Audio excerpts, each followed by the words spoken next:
everyone, it's Cass. Welcome back to my channel, What Cass Read. You probably noticed that I have been gone for a week. Just a week. I didn't post any videos last week, and that's because my house is a little bit turned upside down right now.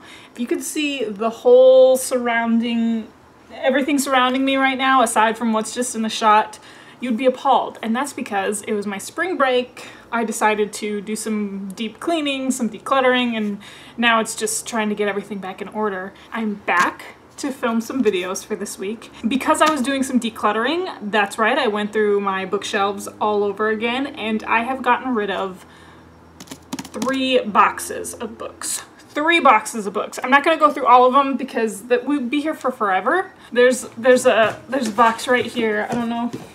There's one of them. I can't even move it because it's so full and it's so heavy. There's another smaller box right here. There's another box over here. There's just books everywhere that I plan on getting rid of. Yeah, let's just get to it. One of the first books that I want to talk about, this is Harry Potter and the Cursed Child. I would like to pretend that I didn't pre-order this book and that I didn't buy this book right when it came out.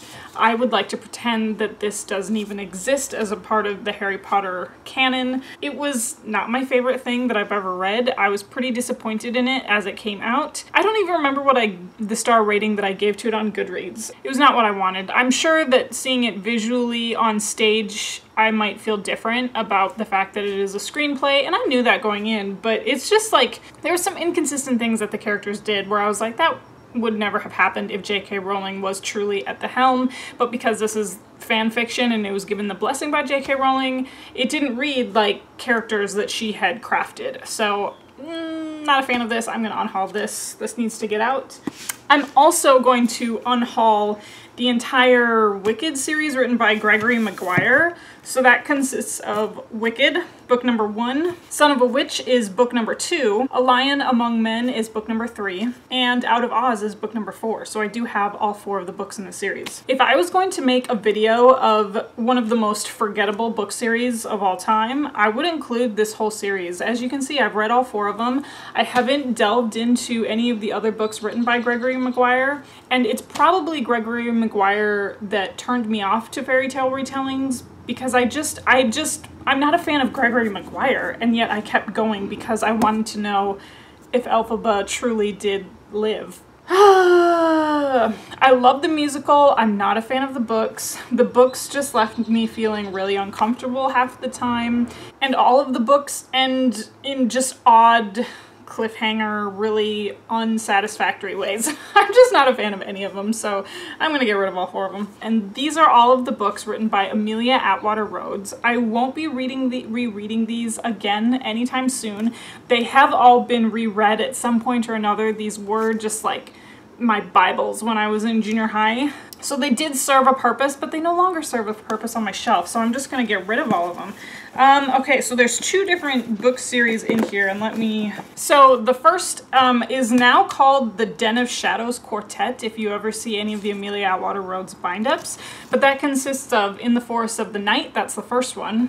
Demon in My View is the second one. Wow, this is painful to hold up and get rid of. Shattered Mirror is book number 3, and then Midnight Predator is book number 4. Actually, I don't remember which the order of these 2 was. I don't remember. These 2 were forgettable. These 2 were actually my favorites.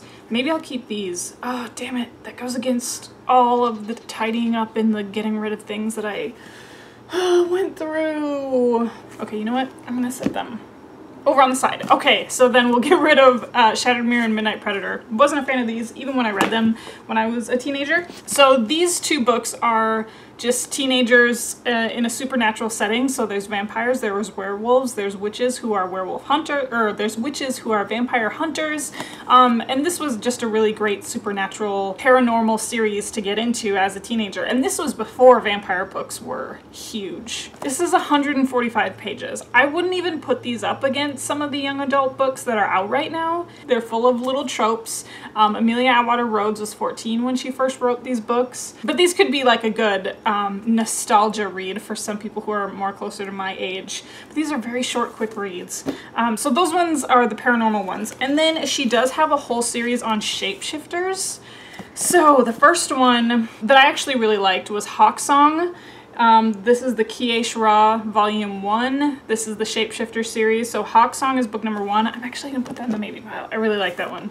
Snake Charm Snake Charm is book number 2. This one might also get put on the maybe pile. And then the 2 that I actually didn't like at all, Falcon Dance is book number 3, and then Wolf Cry is book number 4. These are some books that I have recently hauled, just have lost my interest in reading these actually.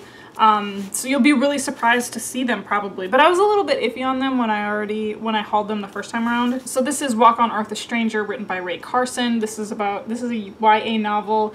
It takes place during the California Gold Rush. There is a young woman who can sense gold in the earth, and her family has been taken from her and she has to find them or something. I've just heard really mixed reviews on this, and so I was like, I just don't really care to read books that are only going to be so-so, so I'm going to get rid of this, as well as the sequel, which is called Like a River Glorious. This is The Muse, written by Jessie Burton. I actually don't know anything about this one. I've just lost all interest. It's been sitting on my shelf for a while. I just need to get rid of it. And then The Keeper of Lost Things, written by Ruth Hogan. This one, I'm not even gonna lie, this was a total cover buy because look how pretty it is. But I just don't care about this one either. I couldn't even tell you what it's about, so. A book that you've heard me talk about a couple of times, This Is Me Before You, written by Jojo Moyes. This one is just one of those books that I'm going to get rid of because it's no longer sparking joy. I've read it once already. I don't plan on rereading it. And honestly, if I wanted to come back to the story, I would just go to the movie because I did enjoy the movie more than I enjoyed the book. It was one of those instances where I thought the movie did a better job. This was another recent book that I purchased. I didn't actually ever haul this. This is All the Ugly and Wonderful Things, written by Bryn Greenwood. I've heard a lot of people have really good things to say about it. It's literary fiction. It's just the subject matter just seems like it's going to be too heavy.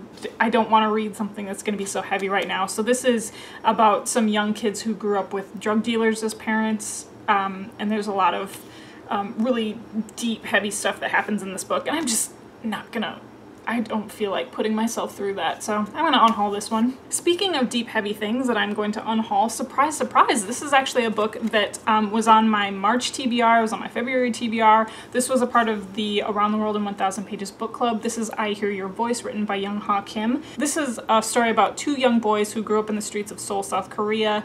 There's a lot of things that happen in their life, and it was just one of those that the subject matter, I didn't feel like I just didn't want to read it. I actually did DNF this book, and I'll talk about it more in my March wrap-up because this was the first book that I picked up and I DNF'd it after a couple of days. Lots of child abuse, lots of sexual violence in the first couple parts, and I just wasn't here for it. So I did DNF this, and I'm just gonna get rid of it. And then 2 books written by Diana Gabaldon. I have kept all of my Outlander series. I've kept some of the shorter stories that she has put together, and she did come out with 7 Stones to Stand or Fall, which is a collection of short stories.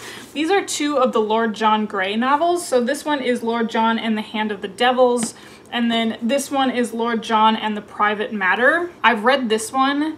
There's another one in my pile that I don't actually know where it is, and I've never actually read this one. I think Diana Gabaldon excels at a shorter novel because there's less for her to get tripped up on as far as content, and she does tend to ramble. But some of the Lord John novels just moved slower for me, and I just kind of felt myself not caring. I am keeping The Scottish Prisoner because I love that one, but that includes both Lord John Grey and Jamie Fraser. And that's pretty much why I'm keeping it, is because I love Jamie Fraser. So I'm keeping the ones that really I enjoy and then just getting rid of these ones that I'm not gonna come back to ever. So this was just kind of like a brief condensed version of some of the books that I am getting rid of. But some of the other books that I just don't feel like I need to put out on the screen, I'm getting rid of the entire Red Queen series. So that's Red Queen, Glass Sword, King's Cage. I'm done with that series. I'm moving on. There's Uprooted, my paperback version that was just a duplicate copy. I had a duplicate copy of Dr. Zhivago, as well as one of my books in the Grisha trilogy. I'm getting rid of all of my college books. So that's The Turn of the Screw, that's The Metamorphosis, that's Virginia Woolf's To the Lighthouse. I'm getting rid of all of my Shakespeare collection, not because I don't love Shakespeare, because I do love Shakespeare a ton. I want to get some prettier versions of the plays. I want some better covers. So I'm going to get rid of like my old beat up school editions of the Shakespeare plays, and then replace the ones that I truly love. So the ones that I really want to replace: Midsummer Night's Dream, Troilus and Cressida, Romeo and Juliet, I like Othello, I like The Tempest, I like Twelfth Night. There's a lot of literary fiction that's gonna go. The books that I have kept are all books that I want to read and that make me happy. So this was a very successful spring break in terms of getting rid of stuff. Thank you again so much for checking out my channel. You can follow me on all of my social media if you're interested in what I'm up to. And I did post on social media that I wouldn't be doing videos last week, so if you just want to keep up to date with any sort of announcements that I have to make regarding my channel if I'm not filming, then you can find me on Twitter and Instagram. It's at @WhatCastRead. It's the same as this channel, so it's super easy to find. And of course you can also find me on Goodreads so you can see what I'm currently reading, and if you're not into other social media, that link is going to be down below. Otherwise, you know how these videos end. I'll talk to you later. Bye.